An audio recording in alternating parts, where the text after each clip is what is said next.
पहले फेज के चुनाव के लिए प्रचार प्रसार का शोर खत्म हो गया है। दूसरे चरण में होने वाले चुनाव को लेकर एक बार फिर झारखंड में दिग्गज नेताओं ने ताकत झोंक दी है। नेता अपने अपने बयान से एक दूसरे पर सियासी हमले कर रहे हैं। जनसभा में कोई मजदूर तो कोई गरीब, कोई हिंदू मुसलमान तो कोई जनता को प्रलोभन देने की कोशिश में लगा है। ऐसे में जनता भी सोच में पड़ गई है कि आखिर वोट करे तो करे किसे। आपका एक वोट तय करेगा कि खुद को करोड़पति अरबोपति बनाने वाला जेएमएम चाहिए कि गरीब माताओं को लखपति दीदी बनाने वाली नरेंद्र मोदी की सरकार चाहिए। नरेंद्र मोदी की सरकार है। इस झारखंडी सरकार को और से मजबूत करने का काम करें। बहुत सारे लोग यहाँ आएंगे, गुजरात से, महाराष्ट्र से, मुंबई से, असम से, छत्तीसगढ़ से, मध्य प्रदेश से, उड़ीसा से यहाँ वोट मांगने के लिए। हमको तो समझ में नहीं आता है कि ये लोग इतना दूर से यहाँ आता क्यों।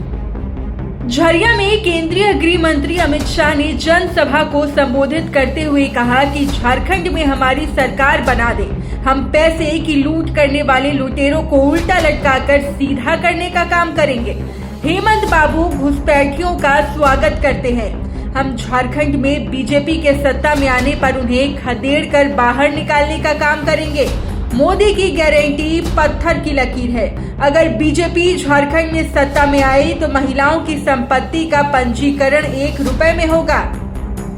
की सरकार बना दो, 1 करोड़ों रुपया लूटने वालों को हम उल्टा लटकाकर सीधा करने का काम करेंगे।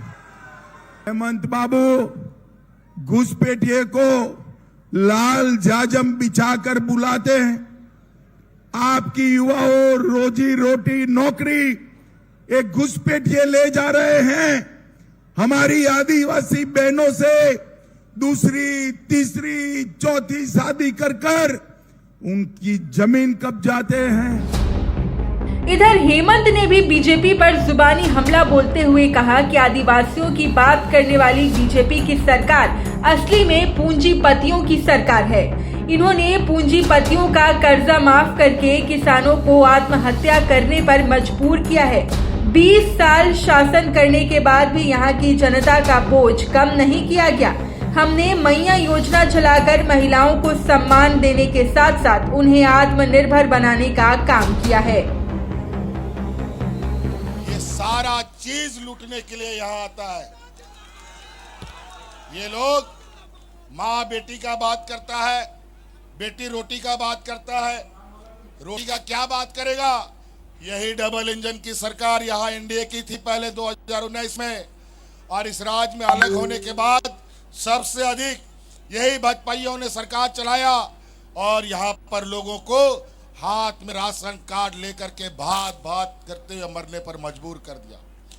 यही लोग हैं 2019 के पहले किसान कर्ज के बोझ तले आत्महत्या करने लगा। 10,000 से अधिक किसानों ने यहाँ आत्महत्या किया। हेमंत सोरेन पर जुबानी हमला बोलते हुए अमित शाह ने कहा कि ये वही सरकार है जिन्होंने यहाँ के युवाओं को नौकरी देने के नाम पर दौड़ा कर मारने का काम किया है। ये वही सरकार है जिन्होंने राज्य में घोटाले पर घोटाला किया। ये वही सरकार है जिसने आरक्षण खत्म कर दिया। पिछड़ा वर्ग के लोगों का, युवाओं का जो रुपया उन्होंने लूटा है वो सूद समेत इसकी पाई झारखंड की तिजोरी में जमा होगी।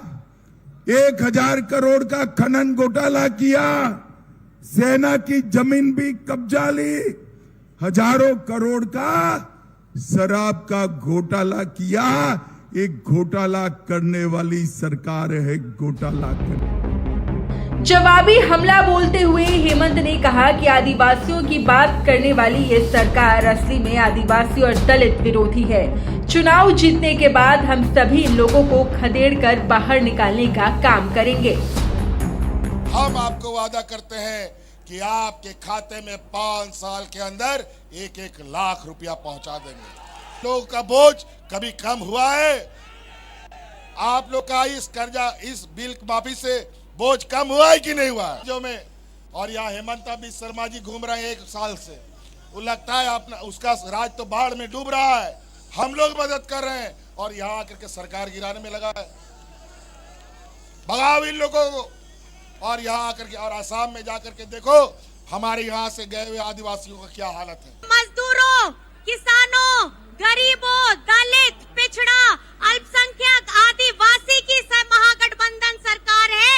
ये किसी बड़े बड़े पूंजीपतियों की सरकार नहीं है। आज ये हमारे 5% का आरक्षण हो, ये नहीं चाहते हमारे आदिवासियों का सरना आदिवासी धर्म कोड हो। ये हमें आदिवासी भी नहीं बोलते हैं। आपको जान करके भी बहुत तकलीफ होगी। आदिवासी शब्द से इन्हें चिढ़ होती है। ये आदिवासी शब्द भी बोलते नहीं है, ये हमें वनवासी बोलते हैं।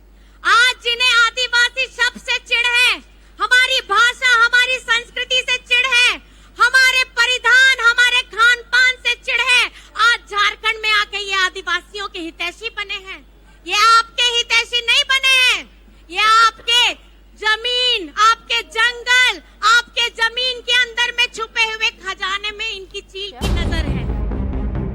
इधर कल्पना सोरेन ने भी बीजेपी पर तंज कसते हुए कहा कि बीजेपी को आदिवासियों के नाम से चिढ़ है। ये हमारी भाषा, संस्कृति और पहनावे से भी चिढ़ते हैं। इन लोगों की नजर हमारी खनिज संपदा पर है। ये वही लोग हैं जो हमारे राज्य का 1,36,000 करोड़ दबा कर बैठे हैं। ये पैसा यहाँ की गरीब जनता का है और इस पैसे को हम किसी भी सूरत में उनसे लेकर ही रहेंगे और सभी को झारखंड से भगाने का काम करेंगे। 99 न्यूज के लिए ब्यूरो रिपोर्ट, रांची।